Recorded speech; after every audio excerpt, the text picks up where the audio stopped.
Welcome to this online interview by Project Cargo Weekly. Our special guest of honor today is Mr. AbdulRahman Ali. He's the operations manager, and his colleague, Mr. Mohammad Hammoudeh. He is the commercial manager, and both are working for the well-known company Gargour Shipping Company based in Amman, Jordan.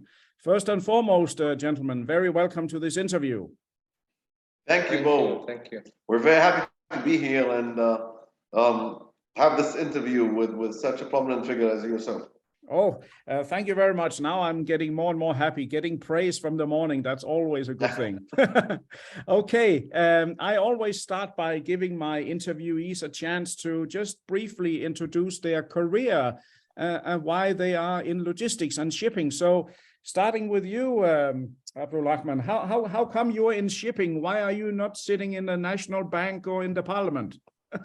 Well, it's pure coincidence, I would say, Mo, and not really the coincidence that you look for. It's just that when we finished college, we were looking for jobs, just basically any job. And you know, when your parents know people here and there, and I ended up in a shipping company because that was the open opportunity. However, I was guided properly by the late owner who passed away a couple of years ago.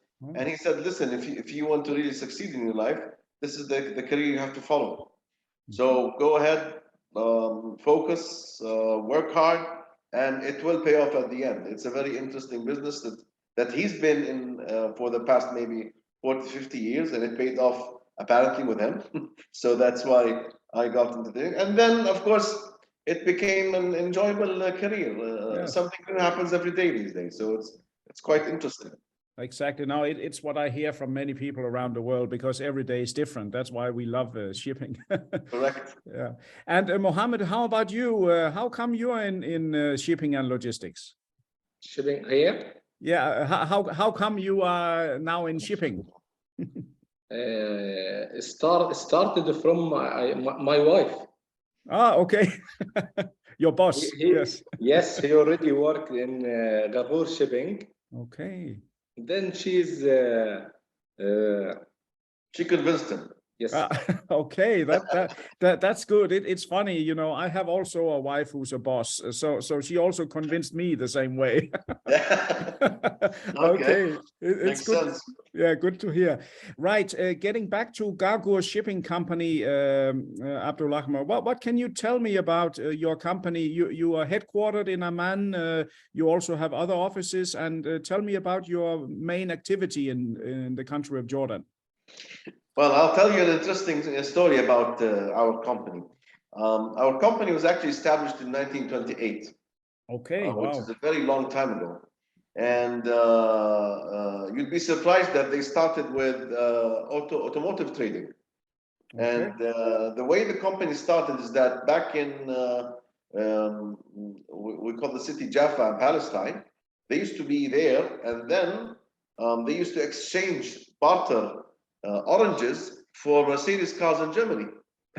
So they would get the Mercedes cars to this area, and they would give oranges in return, which was a very expensive commodity at that time. Wow. And that's how they started the automotive agency.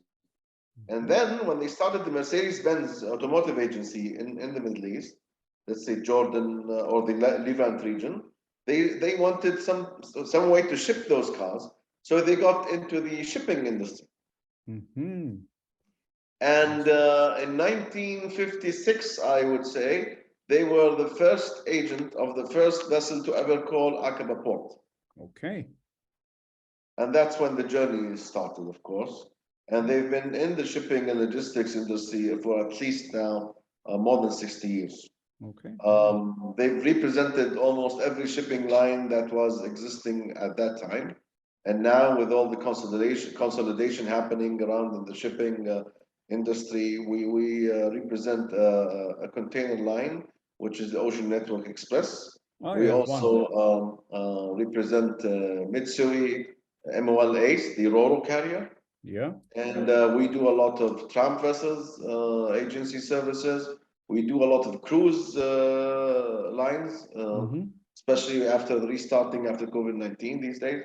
Okay. And we do a lot of husbandry and different freight forwarding and logistics services as well for different clients. Okay, that's very interesting, and especially how you started your background. I mean, first in trading, and then you ship what you trade yourself. It sounds like a very smart business plan. Can you tell me about the ports available in Jordan? Of course, I know about Aqaba, and that is the main key port for you, right? Yep, we only have one seaport in Jordan, which is Aqaba port. Okay. And Aqaba almost has 12 terminals. Okay. So you have the Aqaba container terminal, and then you also have the industrial terminal, you have the phosphate terminal, you have the oil terminal. There's also the general cargo port terminal, which consists of the Roro terminal and the general cargo, the grain terminal. There's also we talked about the container terminal. Now they're also opening an export terminal for the Iraqi oil, which is supposed to start coming in from Iraq to Aqaba. Ah, yes, I see.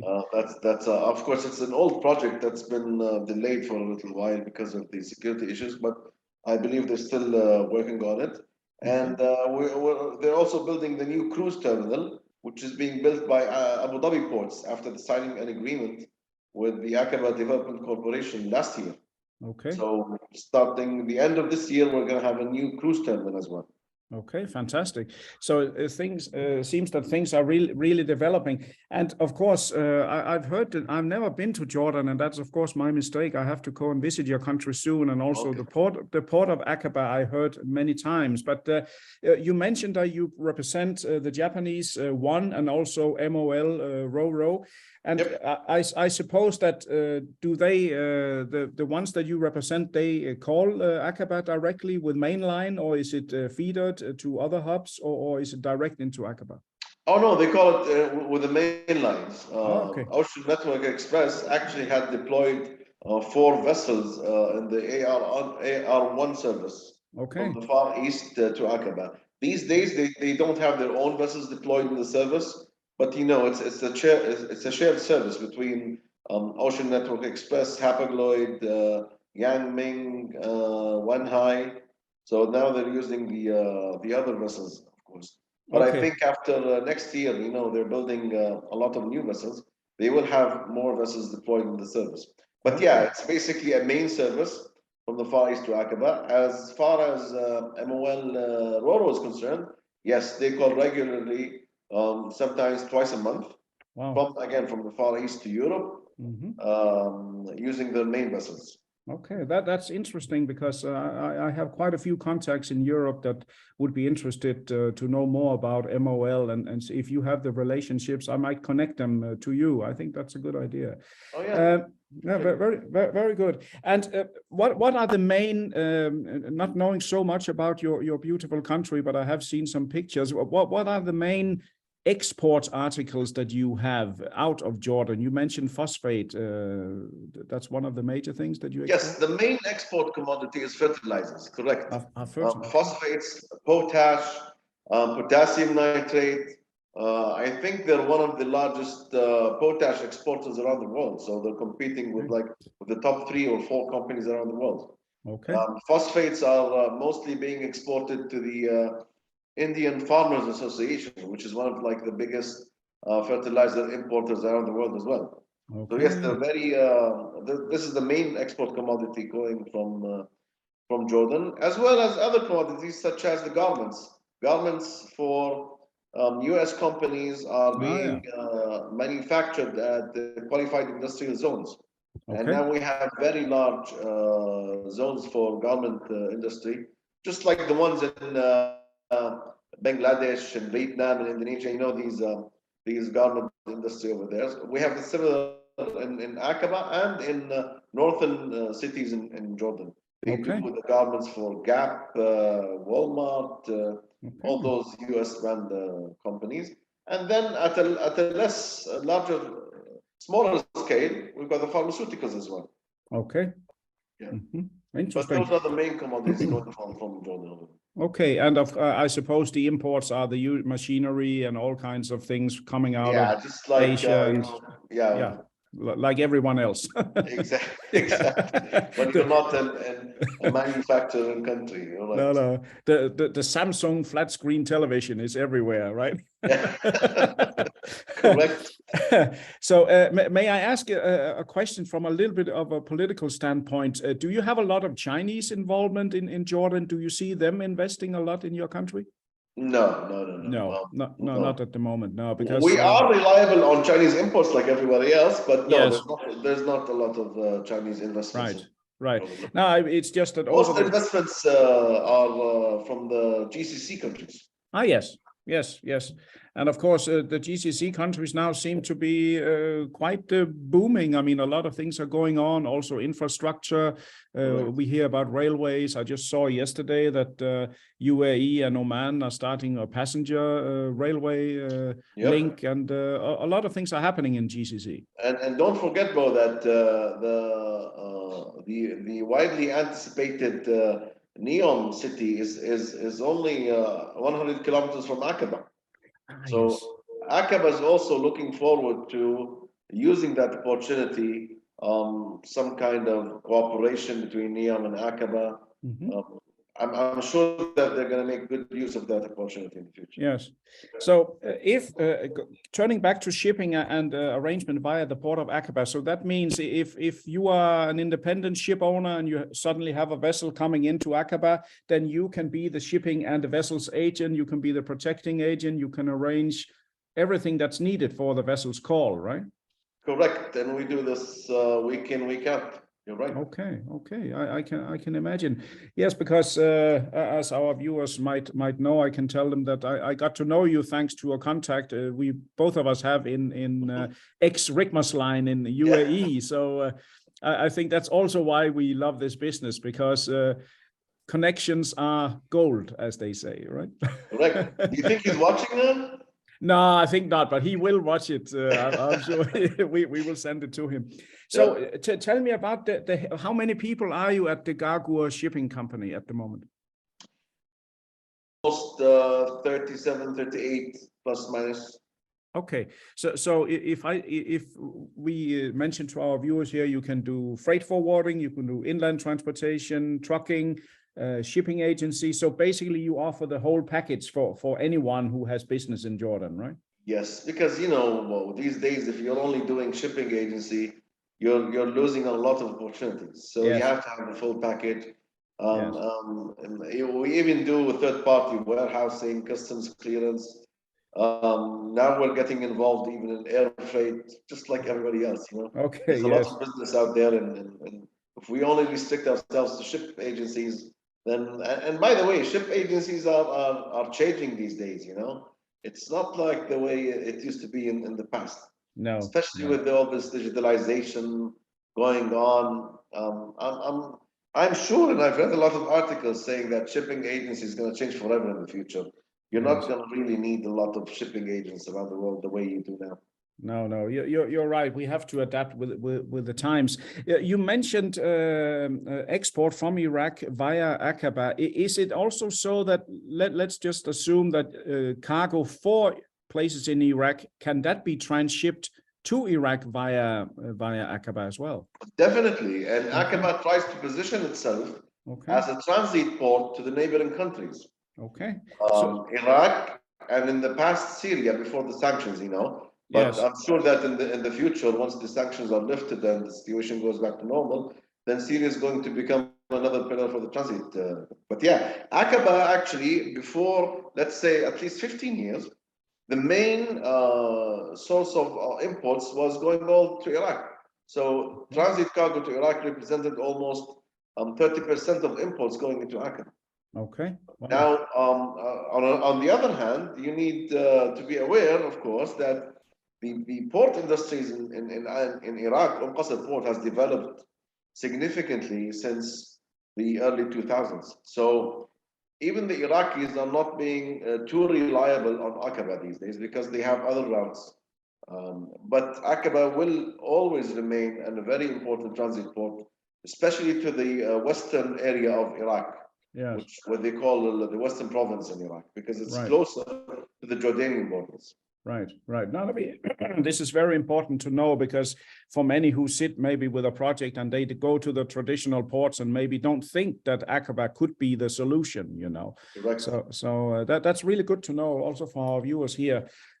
One of the final questions I also would ask both of you here now is, how is the situation regarding Corona and COVID? Is it totally open now in Jordan and people can visit without restrictions? And how is the situation for you now?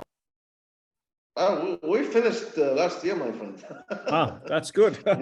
Yeah. Okay. We back in March of this year, we stopped all kinds of restrictions. Okay, no great. Masks, no restrictions on numbers of attendees or any of that. Yeah, they totally stopped.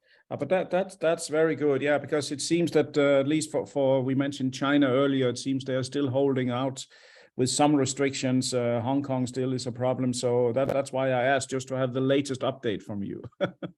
Actually, right. I heard 2 days ago that Dubai even lifted the mask restrictions. Okay, yeah, but that's fantastic. Yeah. 45 degrees and a mask on. Yes, that's nobody likes it, I guess. But that's really interesting. How do you see, if you look into the final question here, if you look into your crystal ball, how does the future look for Gargour shipping in Jordan? Do you feel that the trade is coming back to kind of normal levels, and can you see that things are ongoing? Well, we believe, like everybody else, that it will take a little bit more time, but the positive signs are all over the place. Jordan has actually started what they call economic modernization plan. Oh, yes. Which will start being executed next year, and it goes all the way until 2030. It's just like the vision, you know, that those countries actually develop. But this is a very accurate modernization plan with accurate timelines and budgets and stakeholders and responsibilities.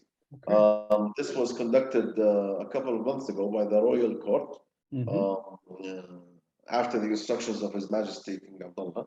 So, okay. And now we're starting to see the signs of those plans being developed and executed, and everybody's becoming more excited.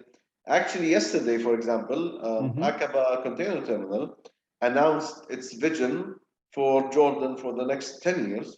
Wow. And it looks it's a very interesting vision. It's shared on their website, on their Facebook pages. I can send you a link to see. Check it out, because it's very interesting. It's concentrating on sustainability. They're going to establish a Maersk training center. Okay. Next to the container terminal. They're going to create a new customs center. Okay. So the future looks very positive, and that's another reason why we're very insisting on getting more involved in the freight forwarding and total supply chain solutions, because that's where the future is going to. Correct. Yes. So the future even for Gargour shipping, it looks very interesting. We're also excited about the developments going on at the ports in Aqaba. You know, we've never really had a cruise terminal, a proper cruise terminal, where actually everything is digitalized. Abu Dhabi Ports has a lot of experience in that field. So yes, we're even looking forward to that, because this would eventually mean more cruise lines coming into Aqaba. Now they have a proper booking system for the berth. They have a proper terminal for people to come in and out. So yeah, the future looks very promising. That's great. And Mohammad would also tell you, I mean, he goes to customers every single day. So yes. No, it's great to hear. And when you mention cruise terminal, of course, a lot of tourists, they hopefully spend a lot of money when they disembark. Yes, you know. Yeah. So yeah, no, that's really great. Your country is on the move. Now, I want to say formally to both of you, many thanks for joining this interview. Both of you, thank you. Thank you. Thank you very much. Thank you for the opportunity, Mo, and regards to everyone out there. You are most welcome. And to all our listeners, viewers, and readers from around the world, this was yet another fantastic interview, of course, by Project Cargo Weekly. Our special guest of honor today has been the representatives of Gargour Shipping Company in Aqaba, Amman. The company is very famous for being the agent of ONE, the Japanese conglomerate, and also MOL, Ro-Ro, and is a versatile end-to-end project, freight forwarding, customs clearance, and shipping agency in Jordan. And the representatives has been Mr. AbdulRahman Ali. He is the operations manager, and his colleague, Mr. Mohammad Hammoudeh, who is the commercial manager. We thank them both, and stay tuned for more interviews in the near future at Project Cargo Weekly. Thank you. You're welcome. Thank you.